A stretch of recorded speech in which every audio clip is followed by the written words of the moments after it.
O'Reilly. You need parts? O'Reilly Auto Parts has parts. Need them fast? We've got fast. No matter what you need, we have thousands of professional parts people doing their part to make sure you have it. Product availability. Just one part that makes O'Reilly stand apart. The professional parts people. O'Reilly Auto Parts. For all you elk hunters out there, chasing turkeys is basically the same thing. I know the reaction you just gave me, but don't knock it till you try it, and don't try it without OnX. The Hunt app will not only help you find new areas on public ground, but I use it to find out landowner info to get permission on private ground that I see birds on as well. OnX Hunt has a special offer for you. Use code CAL to receive 20% off your membership at onxmaps.com/hunt and find more birds this spring. There's nothing like snook hook sets at dawn or catching a tarpon in the moonlight. Find your next fishing trip made easy on fishingbooker.com and experience the magic of the Sunshine State or any other destination on your fishing bucket list. Book a blue water adventure in search of sailfish or go snapper fishing with the kids. With over 6,000 captains and trips to choose from, planning your next one just got a whole lot easier. Download the Fishing Booker app on the Google Play or App Store, or visit them online at fishingbooker.com to book your trip today.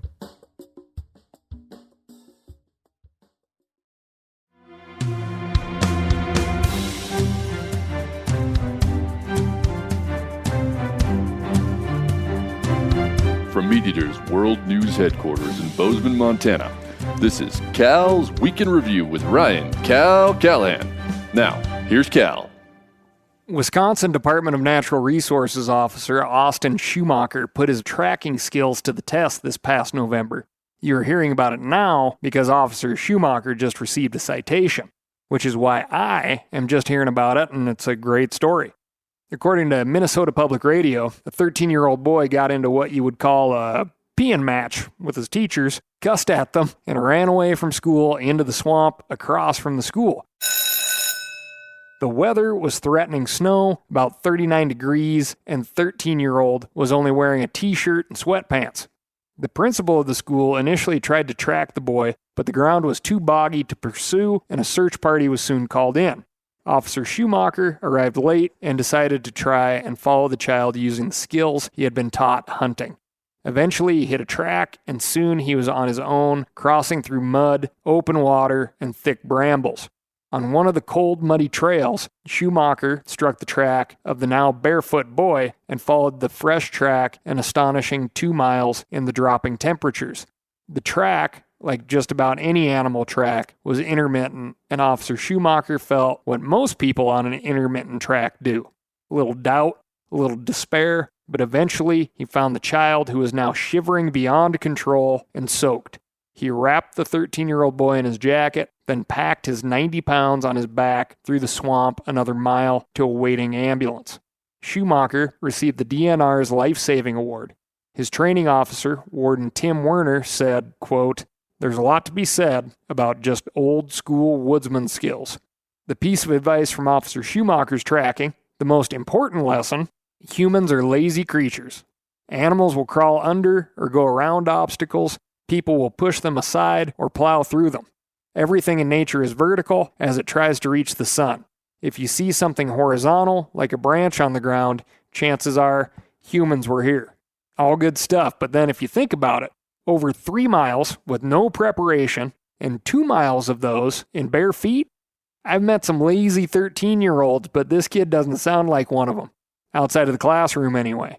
For me, this story ended as good as it could, aside from maybe the 13-year-old making it through the swamp, past the authorities, onto a passing freight train to go lead a life of adventure and love and whatnot, to one day return to ultimately be the principal of the school. That would have made it a better story. Another factual thing I liked about this story is a little tidbit that I omitted. The sheriff's office had a drone flying overhead. It was outfitted with a speaker. The boy's parents were actually calling to him from the drone. Great idea. The mud and the cold weren't going to slow the drone down, but the boy was incapacitated. Schumacher found him in a very old-fashioned way. Just stay on the track. Well done. This week, we've got closures, questions, fair weather fans, and the ever-interesting law enforcement desk. But first, I'm going to tell you about my week. Well, friends and neighbors, I've been cooking up a darn storm, turning pounds and pounds of meat into a couple of pounds of jerky, turning saved turkey carcasses into turkey stock, turning a year's worth of deer and elk bones into dark, beautiful, more precious than gold bone stock, heavy on the collagen. Collagen is the good stuff that renders out of all that fascia ligament that people like to disparage, the real chewy bits. That is the stuff that can feel sinfully packed with flavor and good grease when cooked very low and very slow for a long time. I have been stockpiling tongues for far too long, hoping to get those into a couple of different recipes shortly. The point is, I'm taking advantage of all this inside time, really enjoying it for what it is. An opportunity to get all the nagging responsibilities over with, so when it is time to fully embrace all of the things we love about being out of doors, I can go do it without feeling guilty. And speaking of guilt, I want to talk about that for a quick minute. I have some guilt during this strange time of COVID. I have remarkably little to worry about. I'm employed. I am very good at entertaining myself. In fact, I have joked with a few that if you were picking a social distancing team, as oxymoronic as that is, I would be a first-round draft pick. As I have already mentioned, I'm surrounded by food, and I can tinker, experiment, and turn the raw food materials of elk, mule deer, coos deer, turkey, duck, catfish, crappie, carp, morel mushrooms, dried up frozen bits of last year's garden, halibut, hearts, tongues, livers, cheeks, bones, roasts, steaks, and fillets, into darn near anything I can think up. None of this came from a store, but trust me, it wasn't free either. Makes me think very often about the very first outfitter I ever worked for. He would say before digging into whatever meal was on the table, sometimes we'd have a cook, sometimes he'd cook, sometimes I'd cook. No matter what, he'd stare at the table and say, "Well, pard, I wonder what the poor people are having tonight." The meals we would have together in camp, or not, were never extravagant. They ran a huge gamut as to the preparation, quality, and quantity, but this pre-dinner comment was always the same. This man grew up poor on a varied diet of wild game and unexpectedly dead livestock that he and his family were trying to raise in eastern Colorado. Before dinner, his father, no matter what was or wasn't on the table, would say the same thing. "Well, I wonder what the poor people are having tonight." This saying, to me, wasn't a declaration of wealth as it could be construed, rather a reminder that as long as you've got something in front of you, be thankful. There are those who do not. That same old outfitter is one of these immune system compromised individuals we all talk about right now. Firmly in the at-risk category and not slated to be around as long as he would like COVID-19 or not. He is the person that patiently sat through endless questions from me, a kid who loved hunting and everything about hunting long before I ever hunted. And he did this in his free time, even when it was literally his job to show people the outdoors through hunting. He lent me his freshly restored T-Bird coupe in an effort to convince me to go to my prom senior year. "Pard," he said, "you get a date and I'll let you take the T-Bird." I killed my first, second, third, fourth elk with him, numerous antelope, sage grouse, and more importantly learned from a man who had his entire livelihood on the line what the regulations were, how they worked, and the importance of being a real hunter, one that is not only legal, but moral and ethical. He has now hung up his outfitter hat, but still shows incredible pride in his grandchildren's ability and interest in the outdoors. Larry P., just another example of an influential member of our outdoor community that needs a little help from the rest of us to stay healthy. Keep that social distance, or fishtance, or if you're in Louisiana, an alligator's distance away from each other, and keep washing your hands. Now I am slowly moving on. As per usual, we've got a lot to cover. First, Grayson is 8 years old, going on his first turkey hunt this year. Good luck, buddy, and just remember, you kill them with your butt. You'll figure out what that means soon enough. And hopefully you don't feel nervous because it is your first time. you are well ahead of the game. I'm helping a bunch of first-time turkey hunters get ready just tonight, and they are all my age, which is really, really old compared to you. And for those of you who cannot safely make it to the outdoors and have been exploring different things to help you through, last week I talked about the Nintendo game Animal Crossing New Horizons. And since then, I found out a whole lot more, which, believe it or not, makes me like it way more. The animals and bugs and fish that you catch are named after real-life animals and resemble them in some ways, so you can actually get some good animal knowledge. Just don't overdo it and get outside when you safely can. On this same note, for anyone who played with the new virtual reality animals on Google, if you're not aware of this, you can search certain animals on Google. You have to keep it kind of generic, as in search for bear, not grizzly bear or black bear or Asian black bear or polar bear. For some reason, they chose to single out the panda bear, though. Anyway, it is pretty neat, but I did find it lacking in a few departments and was able to get a hold of Dr. Greg Blaskovich at Google, who promises to pass along my suggestions to the artists for the benefit of education.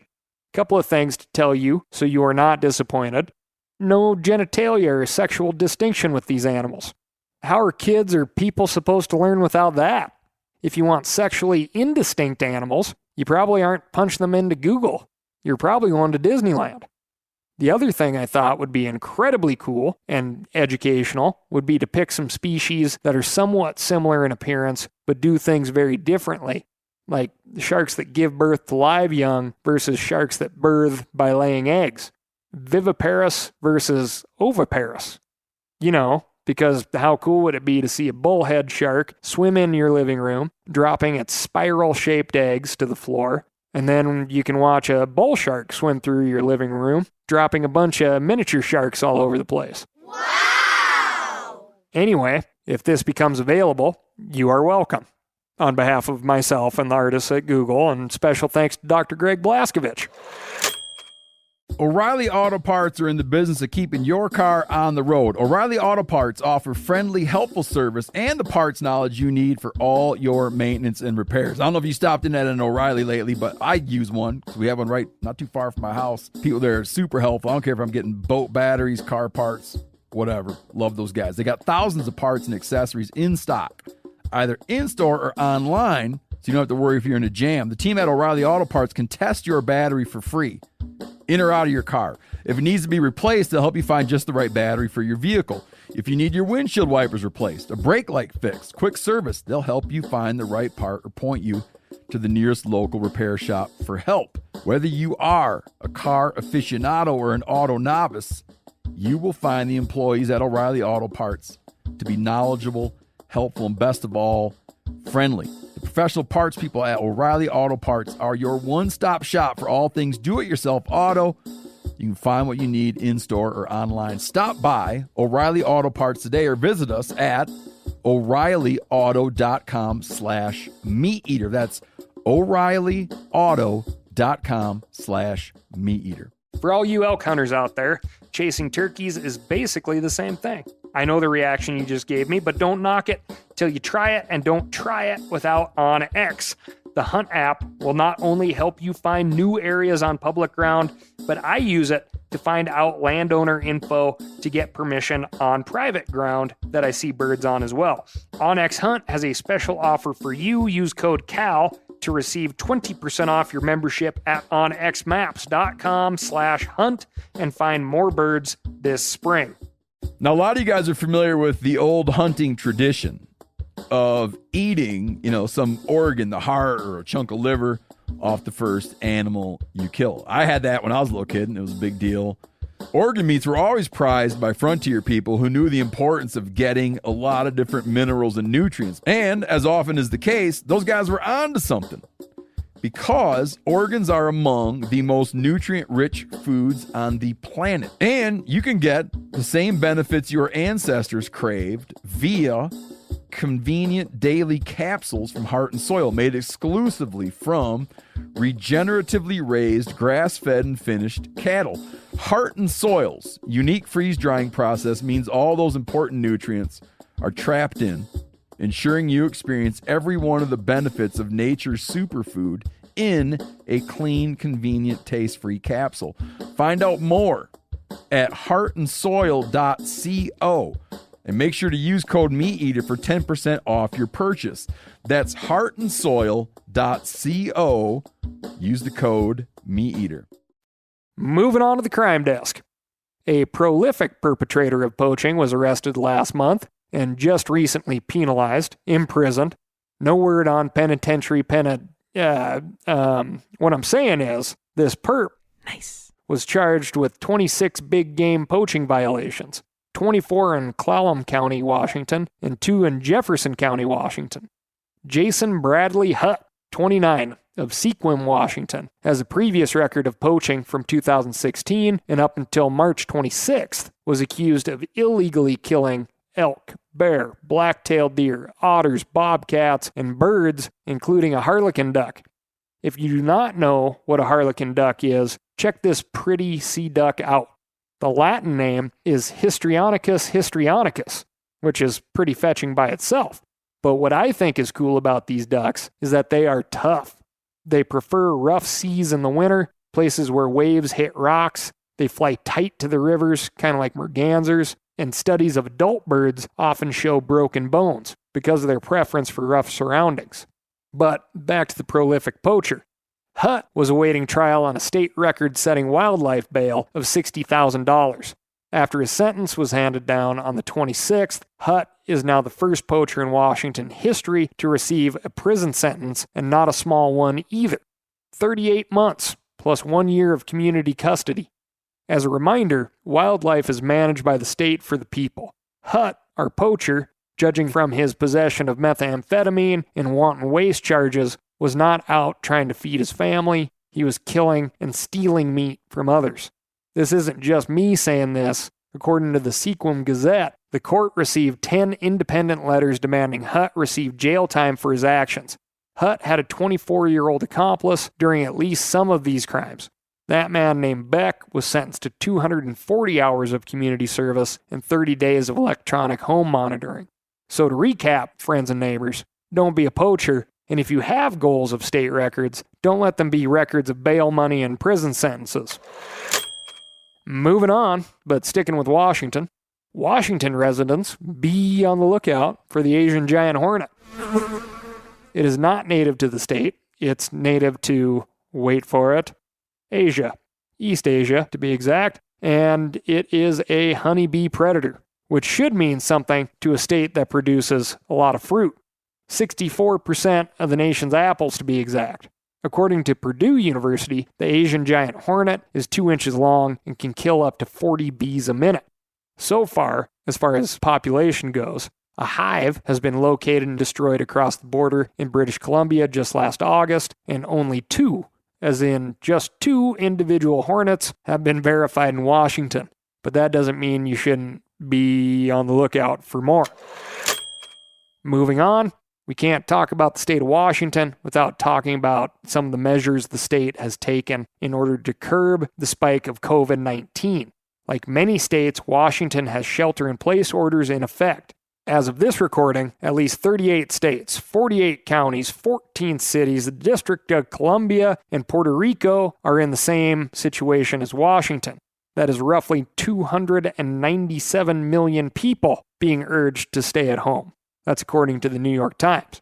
While shelter-in-place orders are in effect, residents and non-residents are supposed to work from home if they are able and limit travel outside of home to only the essentials. Trips to the grocery store, pharmacy, bank, pawn shop, cannabis shop, liquor store, hardware store, lumber yard. And if they are hungry or thirsty, only delivery from restaurants and bars.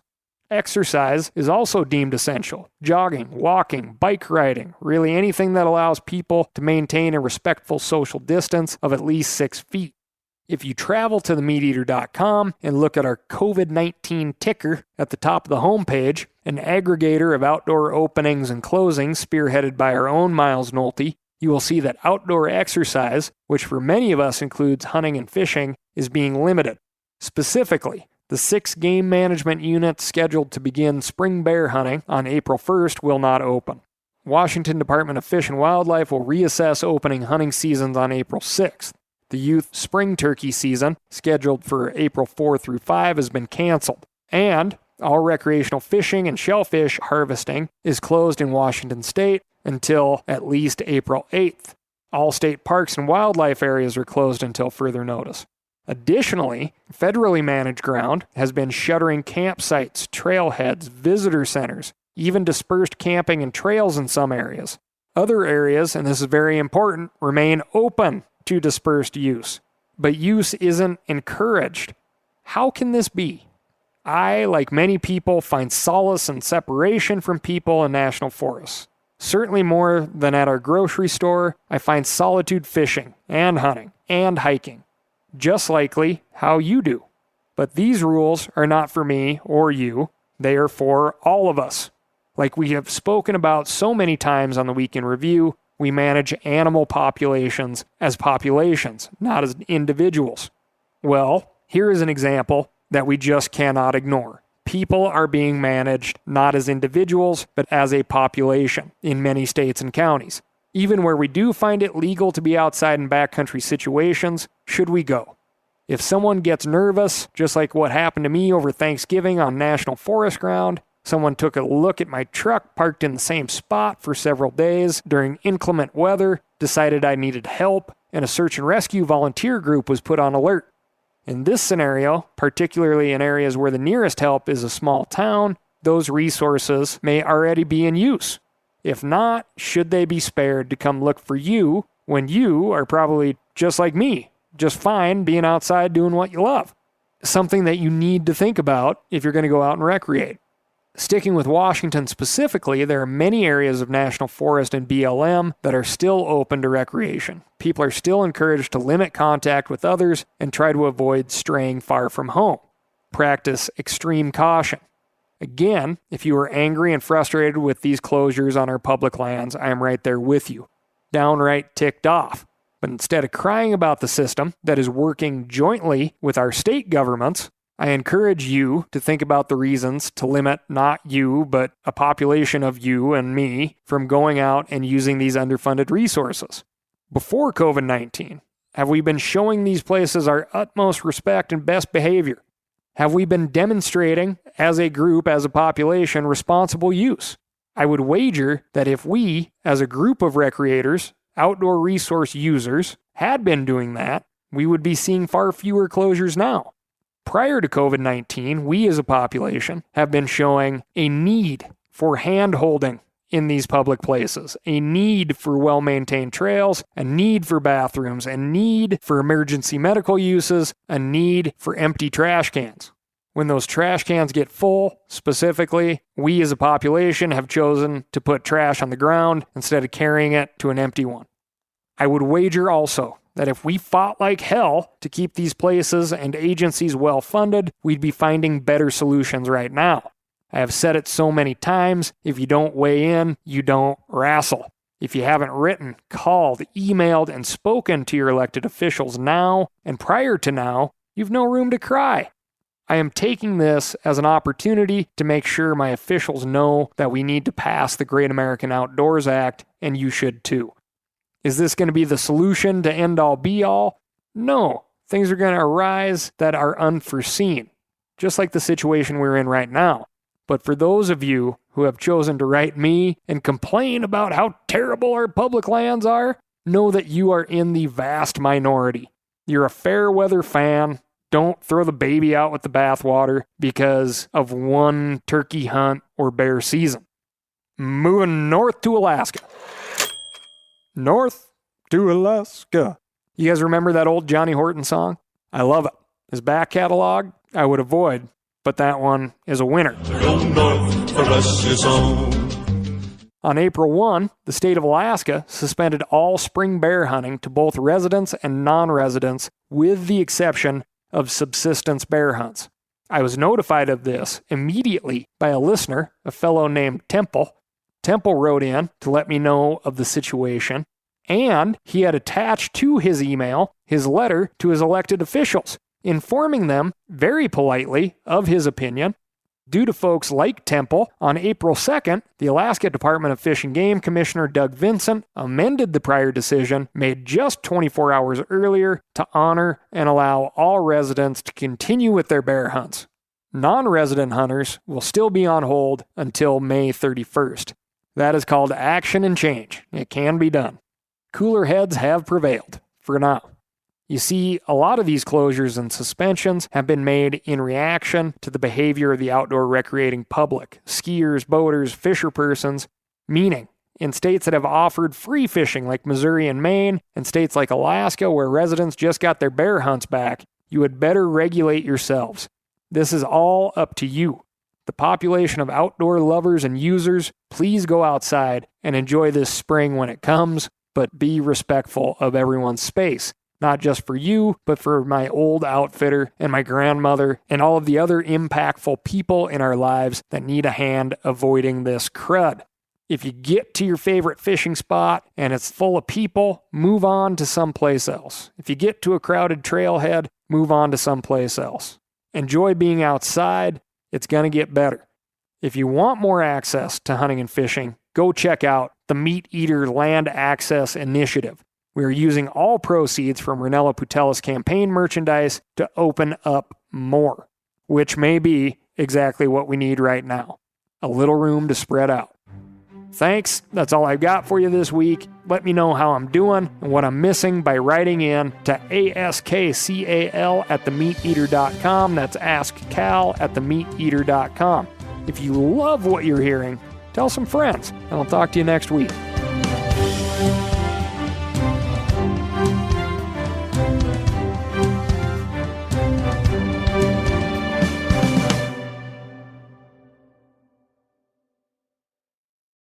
I'm sure a lot of you guys remember the old ceremonial hunting tradition of eating the heart out of the first animal you kill.